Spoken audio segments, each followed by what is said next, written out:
ahora sí, listo. Y puedes seguir hablando.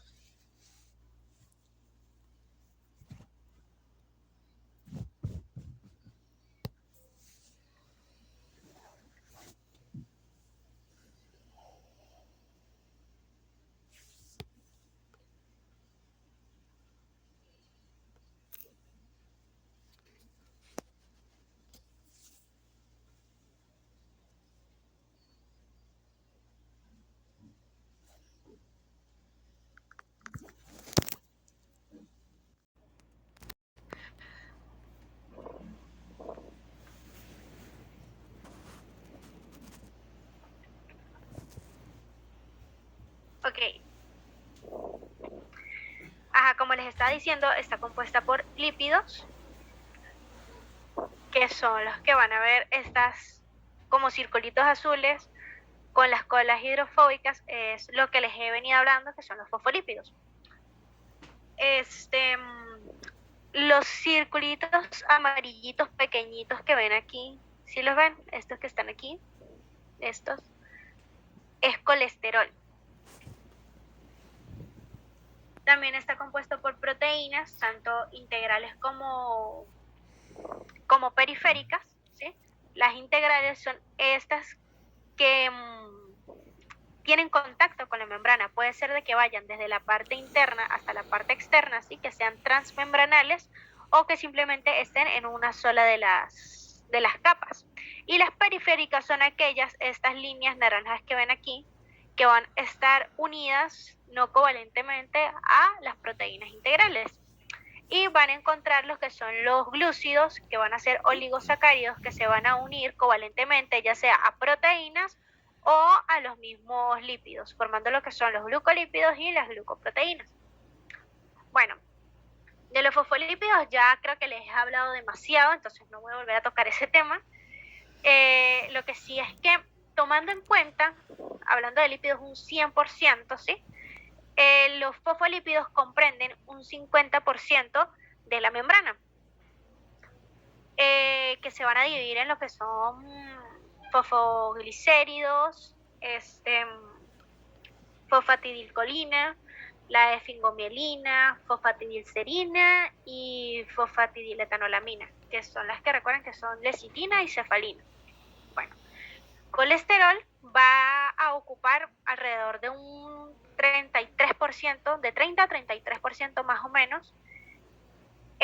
Estos son los que le van a dar como la estabilidad, la parte mecánica a la membrana. Pero mientras más colesterol tenga la membrana, menos fluidez va a tener.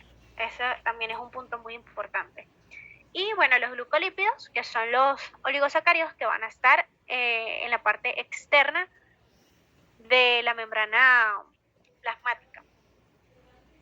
Las proteínas, como ya les dije, tanto integrales como periféricas, van a jugar como un papel muy, muy importante, porque lo que son las proteínas integrales o transmembranales, estas, por ejemplo, que tienen canal, son las que nos van a servir cuando hablemos ya de transporte de membrana plasmática.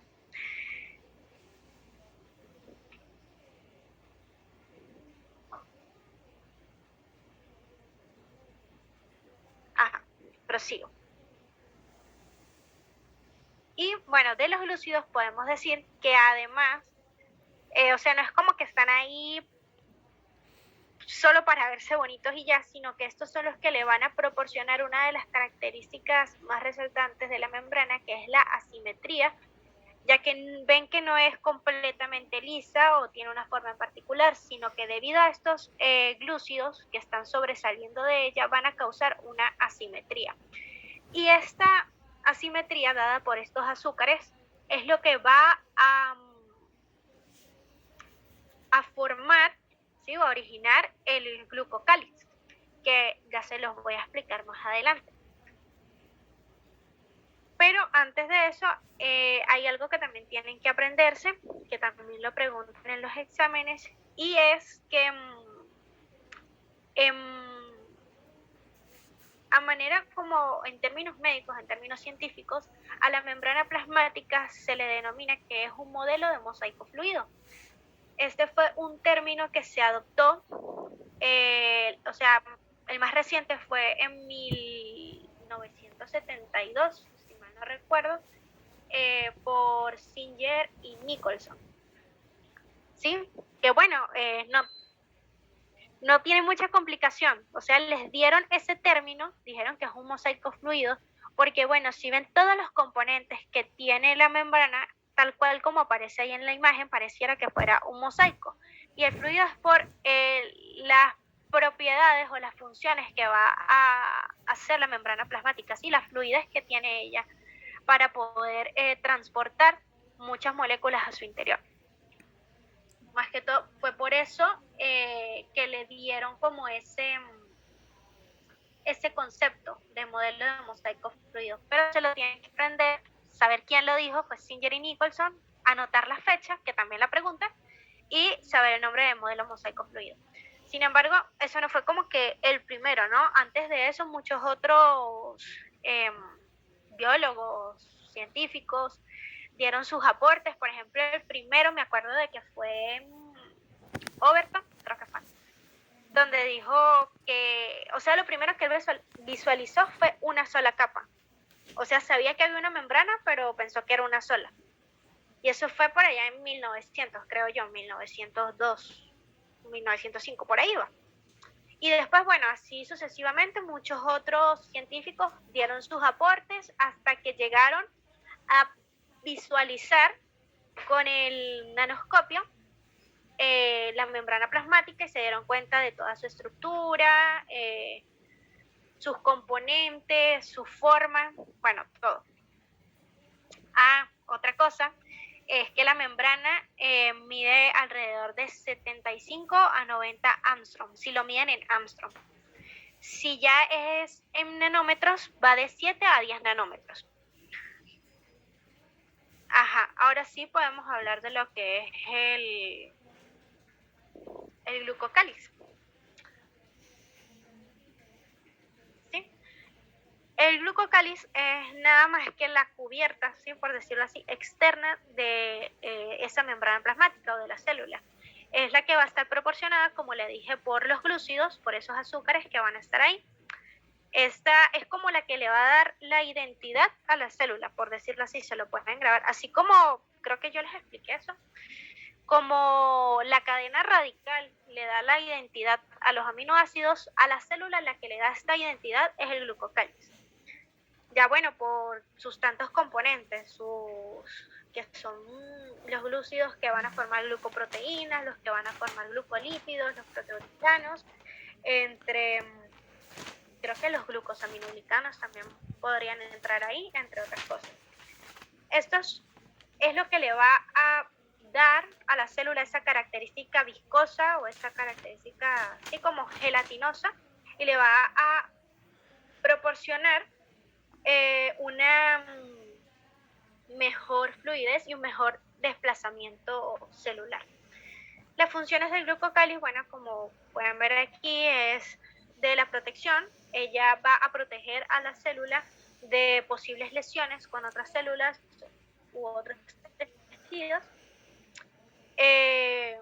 La de viscosidad, como les estaba diciendo, le va a proporcionar esa característica gelatinosa. Por ejemplo, creo que son en los eritrocitos, ¿sí? En las células sanguíneas, es lo que les proporciona un mejor movimiento a estos eritrocitos para que puedan circular mejor en lo que es el torrente sanguíneo. Tiene propiedades inmunitarias, como por ejemplo los glóbulos rojos, ya que en el glucocáliz es donde están los antígenos de los grupos sanguíneos, ya sean A, B u O. El glucocáliz también interviene en lo que es el reconocimiento celular, el cual es un proceso muy importante cuando se está viendo lo que es el desarrollo embrionario. Y es también imprescindible en la parte de adhesión. Es una de las características o de las funciones más importantes del glucocáliz, ya que en el mismo desarrollo embrionario, cuando se ve lo que es el proceso de adhesión entre un óvulo y espermatozoide, la primera capa, por decirlo así, que interviene entre ambas células es el glucocáliz. Ajá. Hablemos de los movimientos de la membrana. También preguntan mucho en los exámenes. La membrana va a realizar 4 movimientos diferentes, los cuales son los que le proporcionan como la cierta fluidez. Sin embargo, estos movimientos, como lo ven en la imagen, solo lo van a realizar son los lípidos, más no las proteínas ni los glúcidos. Está el movimiento de rotación, que es cuando una molécula, un fosfolípido, solo un fosfolípido, va a rotar sobre su propio eje, ¿sí? O sea, que te dicen, dan una vuelta para ver cómo está esa ropa. Bueno, tal cual, el fosfolípido da una vuelta sobre su propio eje. Está también el movimiento de difusión lateral, que es cuando un fosfolípido cambia de lugar con el fosfolípido vecino, ¿sí? Simplemente pasa el de la izquierda a la derecha, el de la derecha a izquierda. El de rotación y el de difusión lateral son los movimientos más frecuentes que realiza la membrana. Recuerden eso también. También está el flip-flop, es otro de los movimientos que realiza. Este es menos frecuente porque es desfavorable, ya que requiere un gasto energético y además podría ocasionar algún daño en la membrana. Pero es cuando la membrana interna pasa a ser la membrana externa y la membrana externa pasa a ser la membrana interna. Y el otro movimiento es el de la flexión, que este solo lo realizan las colas hidrofóbicas de los fosfolípidos. Bueno, no tiene mucho más que decir sobre eso, simplemente es como que se contraen y se estiran. Otra cosa importante es que la del flip-flop, para que se pueda realizar este movimiento, tienen que intervenir una enzima que es la flipasa. Por eso es que de ahí deriva su nombre, gracias a la enzima que es la responsable de ese movimiento.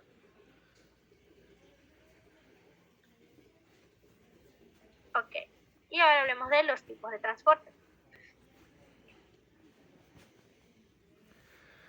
Escúchame.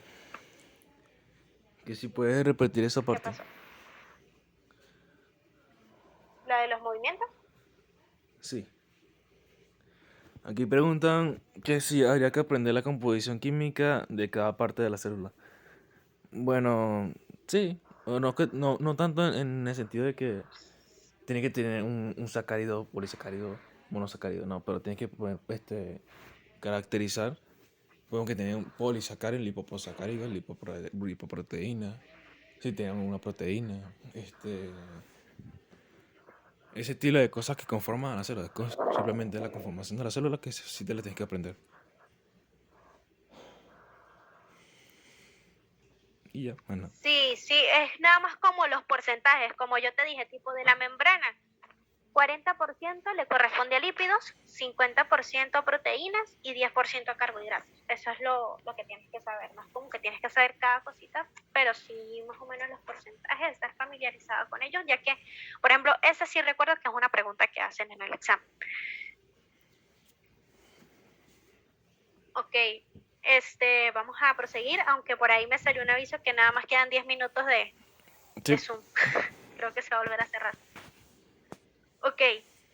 Bueno, repitiendo esta parte, pero ¿qué explicó de nuevo todos los movimientos o fue uno en específico al que no entendieron? No sé, Wirosca, no sé cuál. Si pueden decir, por favor. Si pueden decir la parte exactamente, perfecto. Si no, bueno. Lo más importante aquí son los movimientos y que tienen que estar pendientes de la enzima flipasa, que es la de la flip-flop. Flip-flop es el movimiento de flip-flop. Bueno, de todas maneras, no han dicho nada, ¿verdad? No. Bueno, prosigue, de todos modos. Ok. Bueno, sigamos entonces con tipos de transporte. La célula realiza varios tipos de transporte. Hay un transporte pasivo y hay un transporte activo. El transporte pasivo se divide en dos. Uno que es simple, es este que ven aquí. ¿Sí? Las moléculas casi siempre pueden ser algunos gases o moléculas de agua.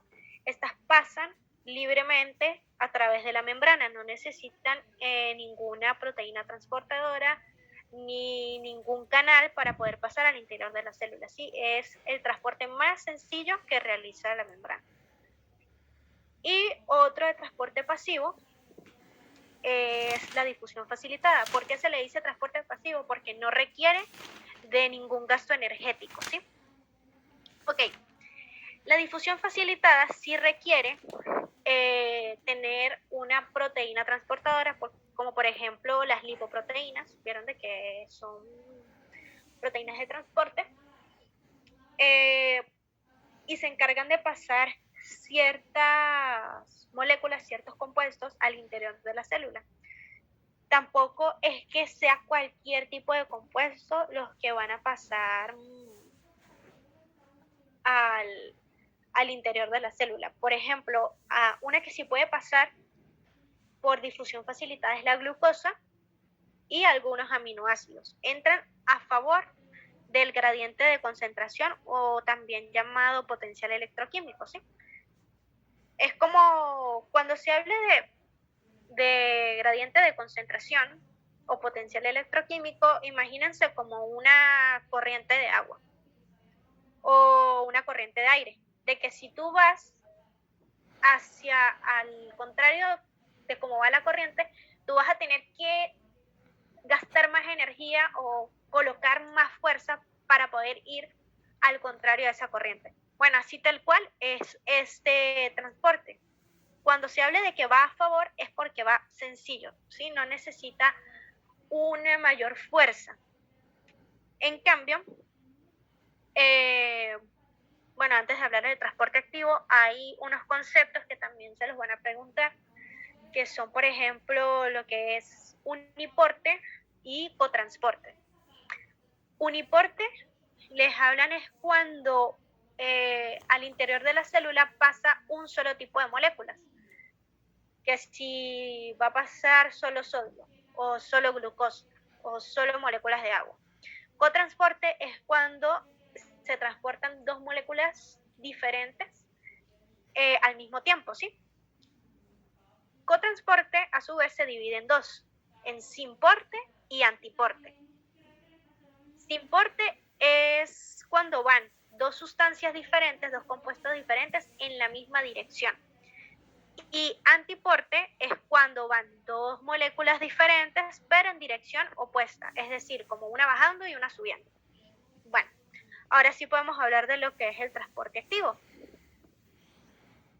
Transporte activo es aquel que se realiza en contra del gradiente de concentración y por lo tanto necesita de energía, la cual esta energía va a provenir de la hidrólisis de ATP. Supongo que ya Diego en la clase de bioenergética les habló un poco sobre el ATP, sí, que sí, es la moneda energética. Bueno, ya que necesita esta energía, el ATP es el que va como a recargar, por decir, el medio de transporte, la proteína, para que se pueda realizar este transporte activo en contra del gradiente. También es una pregunta de examen. Preguntan tipo, ¿cuál es el medio de transporte que va en contra del gradiente de concentración? Y bueno, ya tienen que saber qué es el transporte activo. Difusión facilitada y pasivo simple, el transporte pasivo simple no requiere de energía.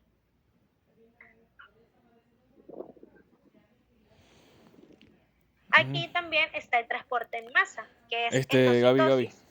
¿Y qué pasó? Aquí pregunta que si puedes repetir lo de transporte, que si es con transporte o sin porte, ese estilo de cosas. Los conceptos y ya. Ok.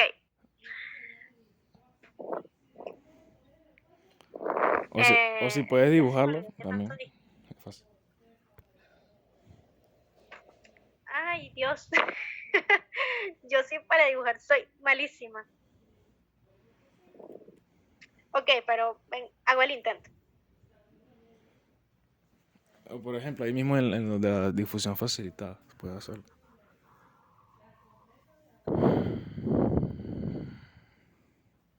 Ok.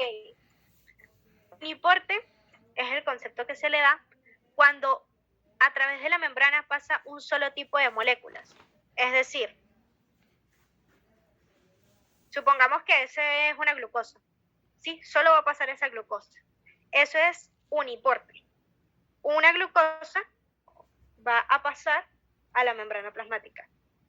Ahora, cotransporte es cuando se transportan dos moléculas diferentes. Uniporte, dos glucosas. Ahora, cotransporte es por decir que pasa una glucosa, ¿sí? Y un sodio. Supongamos que el sodio es el cuadrado. ¿Sí me hago entender? Bueno. El cotransporte se divide en dos. Un sinporte, donde las dos sustancias van a la misma dirección, es decir, la glucosa y el sodio van a la misma dirección, con los dos hacia abajo. Y el antiporte es cuando las sustancias se trasladan en direcciones opuestas, es decir, la glucosa y el sodio. ¿Sí? Uno va a entrar y el otro va a salir. De todas maneras, por ahí yo creo que tengo un ejemplo de lo que es por ejemplo, la bomba sodio-potasio. Es un ejemplo de antiporte. Ok. Bueno, siendo eso, creo que me Bueno, expliqué un poco bueno, mejor. bueno, yo quiero agregar algo para algo que considero, bueno, yo lo utilicé así y de esa manera no me enrollé tanto, ¿no? Yo lo caractericé por tres cosas cuando hablamos de difusión, nada más, o de transporte pasivo más que todo. Eso va a depender de tres cosas, que son de si el peso de la molécula va a depender si es más rápido o no el transporte. Bueno, pues si una molécula es pequeña, es como todo, ¿sabes? Pero tenemos un tubo, si la molécula es pequeña, obviamente, va a pasar por el tubo y va tranquilamente a pasar. También va a depender del gradiente de concentración. Es que, claro, que es más fácil conducir de un lado de alta concentración que uno de baja concentración. Eso también lo tienen que ver. Y otra cosa que es el grado de solubilidad, o sea, que si es muy liposoluble, ya que si es muy liposoluble, no sé, dependiendo de la molécula que sea, ya necesite.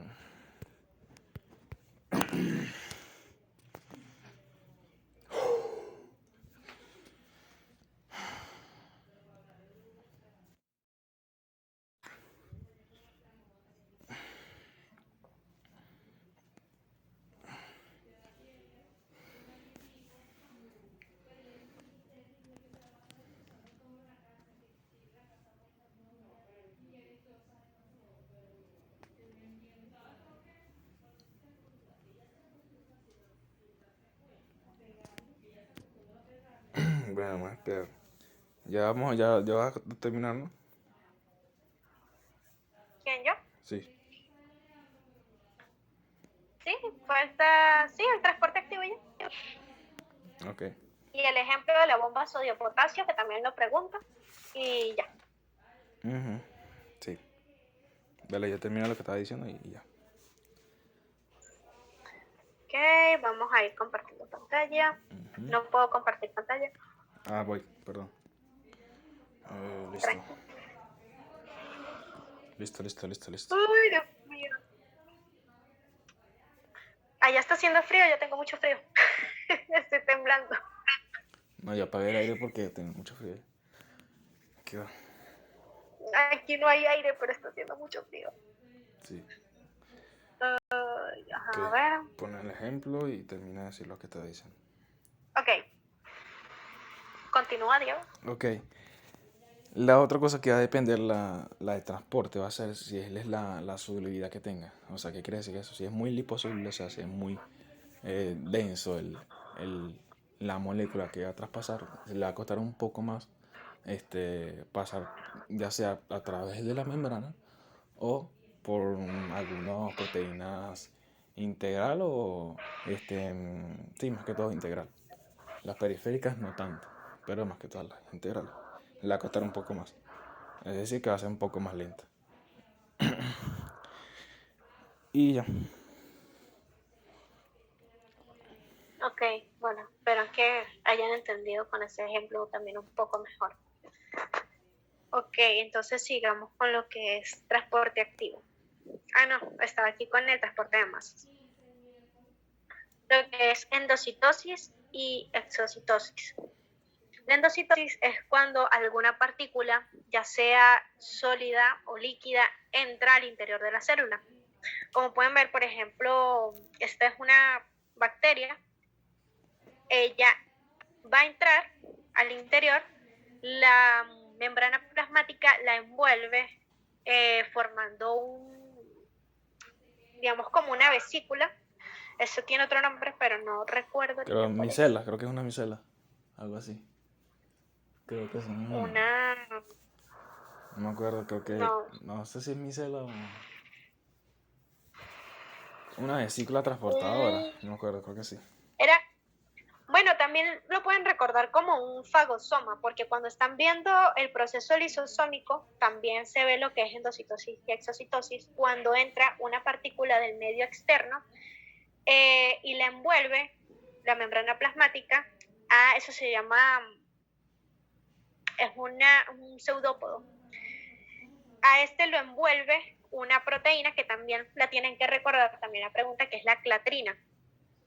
¿Sí? Esta es la que permite transportar a estas sustancias o a estos compuestos que entran. Puede ser tanto, como les dije, tanto sólido como líquido. Y estos procesos se van a llamar de diferente dependiendo de la partícula que entre. Si es una partícula sólida, se va a llamar fagocitosis. Y si es líquida, se va a llamar pinocitosis. Ok. Gaby, Y de igual, ah, aquí Iván tiene una pregunta. Que si a eso no se le denomina invaginación. sí, sí, la membrana tiene esa capacidad. Ella se invagina,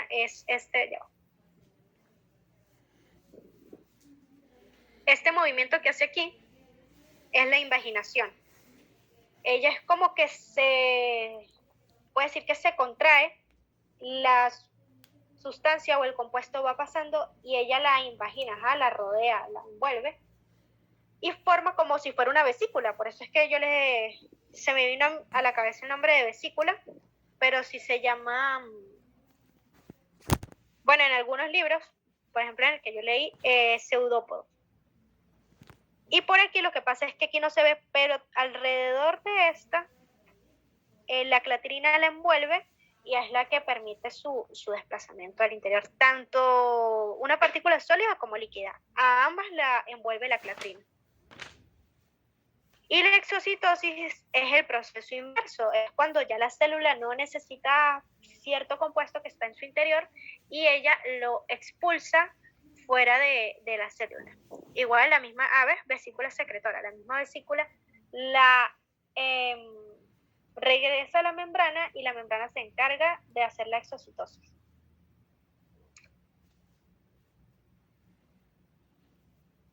Aquí hay otro proceso, no recuerdo si lo preguntan o no, que es la ósmosis.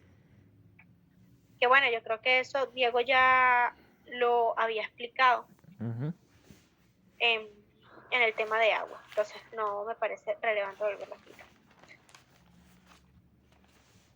Aquí hay un ejemplo de transporte activo que también lo preguntan, que es la bomba sodio-potasio. Este es un ejemplo de transporte activo primario. Esto también se me había olvidado decir. El transporte activo se divide en dos. El transporte activo primario y el transporte activo secundario o también llamado acoplado. El primario es el que necesita de la hidrólisis de ATP o de la utilización de ATP para que se pueda realizar este tipo de transporte. Mientras que, bueno, ahorita les explico el secundario. Aquí pueden ver en la imagen, tenemos a nuestra molécula de ATP, vienen los sodios y se van acomodando para su expulsión. El ATP va a recargar a nuestra proteína, que va a ser como el canal por donde ellas van a salir.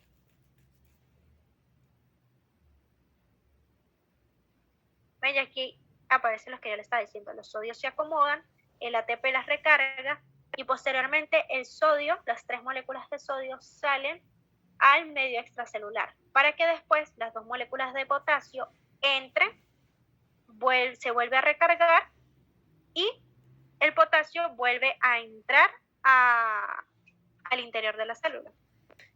Tienen que recordar que por cada molécula de ATP que se oxide van a salir 3 moléculas de sodio y van a entrar 2 de potasio. ¿Sí? Es en realidad muy sencillo, es muy bonito. Si lo entienden así, con la imagen, no sé si me di a entender, es un proceso sencillo, pero es muy bonito.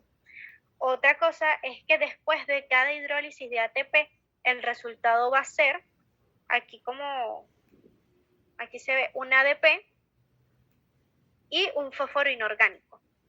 Porque bueno, ya esta proteína suelta a este fósforo que está aquí y se convierte en fósforo inorgánico. Y el ATP, al perder uno de sus fósforos, queda como ADP. Ajá. Y ahora está lo que es el cotransporte o transporte activo secundario. Aquí es cuando 2 moléculas se transportan ya sea en la misma dirección o en dirección contraria. Solo que la energía necesaria para que se realice este tipo de transporte lo va a aportar una de las sustancias que se vaya a transportar, ¿sí? Por decir, aquí en el cotransporte de sodio-glucosa, el compuesto que va a proporcionar la energía para que se realice este transporte va a ser el sodio. El sodio va a proporcionar la energía para que se pueda abrir, por decir, el paso entre membranas y puedan entrar los 2 compuestos. Entonces, primero viene el sodio y se acomoda en la parte de la membrana. Este es el que carga, por decirle, a la proteína para que ella pueda abrirse y posteriormente aquí ven de que entra la glucosa. Luego de esto, ambas sustancias, ambos compuestos entran al interior de la célula y si no son necesarias, si la célula no las requiere o ya las utilizó, el sodio sale de la célula por la bomba sodio-potasio, que es la que vimos aquí arriba, y la glucosa sale por difusión facilitada. Si no son necesarias o si ya se utilizaron, ¿no? No es que van a entrar y van a salir de una vez, sino, bueno, es dependiendo del requerimiento de la célula.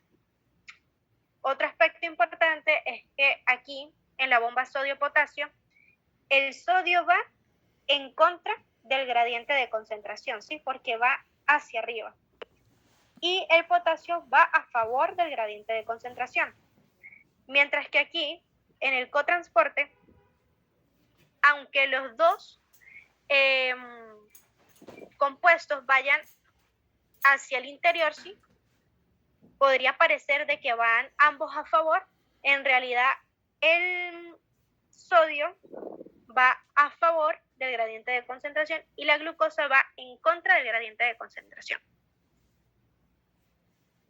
Y bueno, muchachos, eso es todo por ahora. Creo que ya no queda más nada que decir. Obviamente hay más ejemplos, como por ejemplo el intercambiador de sodio y calcio, también es otro medio de transporte acoplado o transporte activo secundario. La bomba de calcio es otro ejemplo de transporte activo primario. Y bueno, eso serían buenas de que ustedes lo investiguen, vean algunos videos en donde pueda verse más dinámico que estas imágenes. Aunque traté de buscar las imágenes que se vean como más entendibles. Y bueno, yo creo que Ya eso es todo por hoy. Si tienen alguna duda al respecto, también pueden escribirla. Y bueno, ¿Qué dicen eso es mañana? ¿Qué todo. hora es la clase? Probablemente la clase de mañana es así, probablemente va a ser en la noche, muchachos. ¿Por qué? Porque yo tengo unos compromisos y Gabriela también, entonces probablemente sea como a las 7:30, 8 empezaríamos. No vamos a dar tantos temas, solamente vamos a dar dos, que es enzima y cinética enzimática. Y bueno, de esto nos tardaríamos como una hora más o menos, Gaby. Sí, como una hora más o menos, creo yo. ¿Cómo? Que mañana duraríamos como cuánto la clase, sería como una hora y media, más o menos la enzima y cinética. Sí, como 1 hora y media, Sí, más o menos más eso. o menos. Y bueno, nada muchachos. Voy a ver qué otra cosa dicen por acá. Ok, si es que a las 5 tengo curso de inglés, gracias. Ah, bueno, perfecto, usted también es una bilingüe. Bueno, entonces ya. Bueno, muchachos, no sigo hablando porque tengo cosas que hacer. Y bueno, cuídense. Yo próximamente estaré subiendo las clases. Vale, chaito. Bueno, muchachos, que tengan feliz noche, descansen, estudien y repasen. Espero les haya gustado y bueno, les haya servido también. Chao. Chaito, buenas noches.